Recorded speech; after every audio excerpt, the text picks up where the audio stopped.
2019-ի փաստաթուղթը ինչ է, իդեպ նոր վարչապետ Փաշինյանն էլ ասաց, 2019 թվականի փաստաթուղթը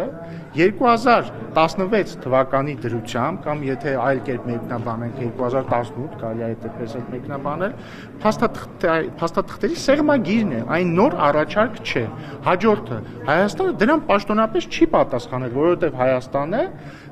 տեսել է այսքան սեղմագիրը 2018 թվականի իրավիճակի եւ գնահատման փուլում է եղել։ Լսեցիք, վարչապետ Փաշինյանն էլ ասաց ի պատասխան դրա խոսքը գրավորի մասին չի։ Այսինքն համանախագահների հետ հանդիպման ընթացքում ինքը հարցրի արդյոք սա նշանակում է, որ Լեռնային Ղարաբաղը կարող է չլինել Ադրբեջանի կազմում։ Հնչել է պատասխան, որ եթե Ադրբեջանը ուզի։ Եթե իմի բերեմ եւ կարճ պատասխանեմ, 2019-ի փաստաթուղթը, որը ինքնին ոչ թե անկախ փաստաթուղթ է, այլ 2016 թվականի եւ ընդհանրապես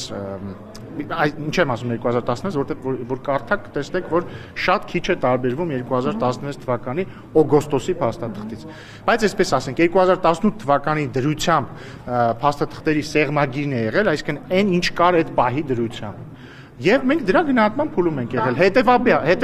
Հետևաբար ես հիմա ձեզ ուղիղ հերքում եմ այն պնդումը ընդդիմության կողմից հնչեցվող, թե իբր եղել է 2019 թվականին որևէ ինչ-որ նոր առաջարկ եւ առավել եւս, որ մենք այդ որևէ նոր առաջարկին ասել ենք ոչ։